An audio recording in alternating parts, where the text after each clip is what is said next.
ਦੇਸ਼ ਇਸ ਸਮੇਂ ਵੱਡੇ ਖੇਤੀਬਾੜੀ ਸੰਕਟ ਚੋਂ ਗੁਜ਼ਰ ਰਿਹਾ ਹੈ। ਖਾਸ ਤੌਰ ਦੇ ਉੱਤੇ ਕਿਸਾਨੀ ਤੇ ਬਹੁਤ ਵੱਡੀ ਮਾਰ ਪੈ ਰਹੀ ਹੈ, ਖੇਤ ਮਜ਼ਦੂਰ ਤੇ ਬਹੁਤ ਵੱਡੀ ਮਾਰ ਪੈ ਰਹੀ ਹੈ। ਆਰਐਸਐਸ ਦੇ ਵੱਡੇ ਵਿਚਾਰਕ ਗੋਵਿੰਦਾਚਾਰੀਆ ਵੀ ਕਹਿੰਦੇ ਨੇ ਕਿ ਭਾਰਤ ਦਾ ਹਾਲ ਬ੍ਰਾਜ਼ੀਲ ਵਾਲਾ ਹੋ ਸਕਦਾਗਾ ਜੇ ਖੇਤੀਬਾੜੀ ਨੂੰ ਲੀਹ ਤੇ ਨਾ ਲਿਆਂਦਾ ਗਿਆ। ਯਾਨੀ ਲੈਫਟ ਤੇ ਰਾਈਟ ਦੀ ਇੱਕ ਸਹਿਮਤੀ ਨਜ਼ਰ ਆਉਂਦੀ ਹੈਗੀ, ਕਿਉਂਕਿ ਇਸ ਮਸਲੇ ਦੇ ਉੱਤੇ ਬਹੁਤ ਵੱਡਾ ਕ੍ਰਾਈਸਿਸ ਹੈਗਾ। ਭਾਰਤ ਦੀ ਇਕੋਨਮੀ ਨੂੰ ਅਗਰੇਰੀਅਨ ਇਕੋਨਮੀ ਕਿਹਾ ਜਾਂਦਾਗਾ। ਤਾਂ ਇਸ ਮਸਲੇ ਦੇ ਉੱਤੇ ਜਵਾਹਰ ਲਾਲ ਨਹਿਰੂ ਯੂਨੀਵਰਸਿਟੀ ਦਿੱਲੀ ਚੋਂ ਨਿਕਲੇ ਹੋਏ ਪੀ ਸਾਈਨਾਥ ਪਹਿਲਾਂ ਹਿੰਦੂ ਅਖਬਾਰ 'ਚ ਲਿਖਦੇ ਨੇ, ਉਸ ਤੋਂ ਬਾਅਦ ਪੂਰੇ ਦੇਸ਼ 'ਚ ਘੁੰਮ ਕੇ ਲੈਕਚਰ ਦਿੰਦੇ ਨੇ। ਅੱਜ ਉਹ ਪੰਜਾਬ ਦੀ ਧਰਤੀ ਤੇ ਨੇ। ਅਸੀਂ ਉਹਨਾਂ ਨਾਲ ਗੱਲਬਾਤ ਕਰਾਂਗੇ ਕਿ ਉਹ ਕਿਵੇਂ ਦੇਖ ਰਹੇ ਨੇ, ਕੋਈ ਹੱਲ ਹੈ ਜਾਂ ਨਹੀਂ ਹੈ, ਜਾਂ ਸਿਰਫ ਇਹਦੇ ਤੇ ਸੈਮੀਨਾਰ ਹੋ ਸਕਦੇ ਨੇ, ਗੱਲਾਂ ਹੋ ਸਕਦੀਆਂ ਨੇ, ਚਰਚਾ ਹੋ ਸਕਦੀ ਹੈ। ਕਿਉਂਕਿ ਸਾਈਨਾਥ ਹੋਰੀ ਪਿਛਲੇ 10-15 ਸਾਲਾਂ ਦੀ ਗੱਲਾਂ ਕਰ ਰਹੇ ਨੇ। क्राइसिस ਵਧਿਆ ਹੈਗਾ, ਘਟਿਆ नहीं। साडे नाल ने पी साईनाथ। सर, सबसे पहले आपने ये कहा कि बहुत गंभीर संकट है और पार्लियामेंट को इसके ऊपर कोई नोट्स लेना चाहिए, क्या कहना चाहते हैं आप? संकट तो अभी इंटेंसिफाई हो रहा है, कृषि संकट जो कहते हैं, और मैं कह रहा हूं कि पार्लियामेंट का एक स्पेशल सेशन 20 दिन का सेशन बैठना है सिर्फ इस मामले के ऊपर, सिर्फ कृषि संकट के ऊपर। उसमें 3 दिन आप स्वामीनाथन कमीशन, राष्ट्रीय किसान आयोग का रिपोर्ट, आप उस पर चर्चा करो। 3 दिन आप पानी का संकट, उस पर चर्चा करो। 3 दिन आप क्रेडिट, बैंक, लोन, कर्जा के बारे में चर्चा करो।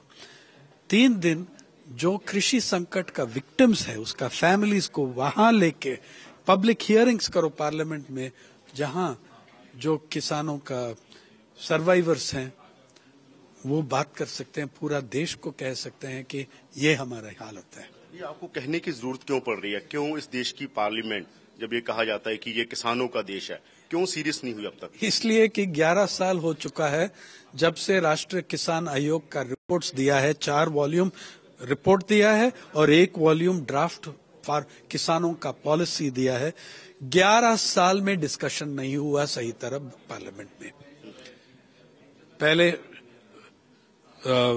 क्या शरद पवार जी जब मुख्यमंत्री खेती-बाड़ी का मंत्री था, और उसके बाद जो आया था, अब तक वो डिस्कशन अलाउ नहीं किया। डिमांड आया था पार्लियामेंट में, 3-4 एमपी डिमांड किया, वासुदेव आचार्य डिमांड किया, मणिशंकर अय्यर डिमांड किया कि ये स्पेशल डिस्कशन होना चाहिए। मैं अब तो 11 साल हो गया, मैं कह रहा हूं कि स्पेशल डिस्कशन छोड़ो, स्पेशल सेशन होना चाहिए। अब तो वी विल, उसमें हम दिखा सकते हैं कि हमारा एक सिंपैथी है, we are worried about the kisan. Government तो कह रही है कि बजट है, जो पूरे का पूरे बजट के बारे में ये प्रचार किया गया कि मिडिल क्लास के लिए बजट नहीं है, ये बजट किसानों के लिए है। ये बजट कॉर्पोरेट किसान का है, ये किसान का कुछ नहीं है। वो जो एमएसपी का वो बोल रहा है, कॉस्ट ऑफ प्रोडक्शन प्लस 50%, वो झूठ है। कॉस्ट ऑफ प्रोडक्शन 3 तरीका हो कैलकुलेट, हिसाब ले सकते हैं। एक तो A2 कहता है, A2 कॉस्ट ऑफ प्रोडक्शन मतलब सिर्फ वो उत्पादन लागत, इनपुट कॉस्ट जो हुआ, आपने पेस्टिसाइड पे कितना खर्चा किया, फर्टिलाइजर पे कितना खर्चा किया, ये सब जोड़ के वो A2 कॉस्ट है। दूसरा कॉस्ट है जो किसान का हाउस होल्ड है, परिवार है, वो कितना लेबर खुद डालते हैं, उसका कॉस्ट, फैमिली लेबर का कॉस्ट भी, उसको कहते हैं A2 plus family labour, A2 plus FL। और तीसरा कॉस्ट जो सही कॉस्ट है, कॉम्प्रिहेंसिव कॉस्ट, पूरा कॉस्ट जो है, जमीन का रेंटल वैल्यू, इंटरेस्ट पेमेंट्स, ये सब पूरा जोड़ के, जैसा हर प्राइवेट एंटरप्राइज दुनिया में वही करती है, किसान क्यों नहीं कर सकते? वो कॉस्ट लेगा तो उसके ऊपर 50% देना है। ये लोग बोल रहे हैं 50% A2 पे देंगे। A2 पे दिया, A2 प्लस FL, और इसका कितना फर्क आती है? इतना फर्क आती है। गेहूं ले लो, A2 plus FL, input cost plus family labour, गेहूं का आती है 797 रुपीस। अगर आप C2 कॉस्ट लेंगे उसको 1203 रुपये आती है।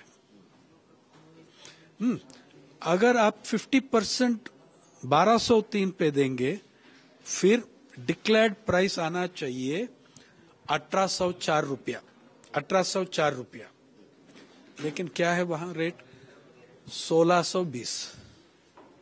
तो कभी दिया नहीं। आपको लगता है ये सारा ड्रामेबाजी है? बैड ड्रामाबाजी है, अच्छा नाटक भी नहीं है। एक सर इम्पोर्टेंट बात आपने कही कि इनक्वालिटी देश में लगातार बढ़ रही है। आपको लगता है, क्योंकि गोविंदाचार्य भी कहते हैं कि ब्राजील बन जाएगा इंडिया, आपको लगता है कि अग्रेरियन सेट नहीं होगा, इकोनॉमी अग्रेरियन लाइन, हमारा एग्रीकल्चर ठीक नहीं है, इसी वजह से इनक्वालिटी बढ़ रही है? इसलिए बढ़ रही है कि जो आपका नेशन स्टेट है अभी कॉरपोरेट स्टेट बन गई। हर पॉलिसी, हर थॉट, हर सोच, हर विचार उनकी इंटरेस्ट में अनफोल्ड हो रही है। कॉरपोरेट राज है आपका। सर, कुछ कम्युनिस्ट पार्टियां कहती हैं कि ये तो प्रोसेस है, एग्रीकल्चर तो जब कैपिटलिज्म डेवलप होता है जिस तरफ, वो कहते हैं कि प्रोसेस है ये, इस वजह से एग्रीकल्चर नहीं बचेगी। बहुत सारी कम्युनिस्ट पार्टियों का जो स्टैंड है, जो कहती हैं कि यहाँ पर कैपिटलिस्ट रेवोल्यूशन होगा, वो कहती हैं कि ये तो खेतीबाड़ी तो बर्बाद होनी ही होनी है, आज नहीं तो कल हो जाएगी। हो सकता है कि वो 60s, 70s, 80s में ये सब बिलीव किया। जो एविडेंस आ रहा है अभी उनके सामने भी, वो भी उनको भी समझ में आ रहा है कि ये बहुत कॉम्प्लेक्स चीज है। जितने लोग एग्रीकल्चर से ड्रॉप आउट हैं, आप एक भी जॉब दिया किसी को? एम्प्लॉयमेंट कहाँ मिला इन लोगों को? डोमेस्टिक सर्वेंट्स में आ रहा है। जो किसान है डोमेस्टिक सर्वेंट्स का काम कर रहे हैं शहर में। वो ओल्ड थिंकिंग तो वो अभी नहीं, it will not work now. Sir, last सवाल मेरा ये है कि आप कह रहे हैं कि क्राइसिस है, आप कह रहे हैं पार्लियामेंट बुलाओ, आरएसएस से गोविंदाचार्य भी ये कहते हैं। मैं जो आप कह रहे हैं, कम्युनिस्ट पार्टी कह रहे हैं, वो अरुण जेटली कह रहे हैं, वो विजन 2020 कह रहे हैं, वो अभी उनका पोजीशन है। आपको लगता है कम्युनिस्ट पार्टियों की पोजीशन है जो ये कहती हैं वो अरुण जेटली वाली पोजीशन पर खड़ी है? I am saying communist party का पोजीशन जो 60s, 70s में था, ये था। अभी उनको भी समझ में, जो अगर आज नेशन के लिए एक समझ है कि कृषि संकट क्या है, वो किसान सभा से आया है।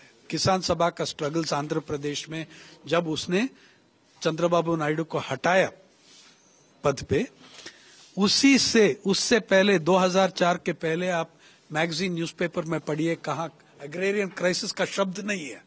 तो उतना तो क्रेडिट उनको भी दे दो। मैं कह रहा हूं कि विजन 2020, ये जो डॉक्यूमेंट लिखा है मैकिन्जी, उसमें है कि 40% किसान उसको खेती बाड़ी से लिबरेट करके उसको इंडस्ट्रीज में जॉब दे दो। इंडस्ट्री बंद हो रहा है, और जो इंडस्ट्री आ रहा है उसमें जॉब्स नहीं है। आपका अभी 20 साल हुआ जॉबलेस ग्रोथ। सर, लास्ट सवाल मेरा ये है कि सर लास्ट सवाल है बस सर लास्ट सवाल है सर, आपको क्या लगता है क्राइसिस बहुत बड़ा है, क्या ये देश सिविल वॉर की तरफ बढ़ेगा? किसान मूवमेंट आपको लगता है कि इसको हैंडल कर लेगी? कहा जा रहा है कि किसान मूवमेंट भी उतनी उस तरह की नहीं। आपको लग क्या रहा है आने वाले दिनों में क्या होने जा रहा है?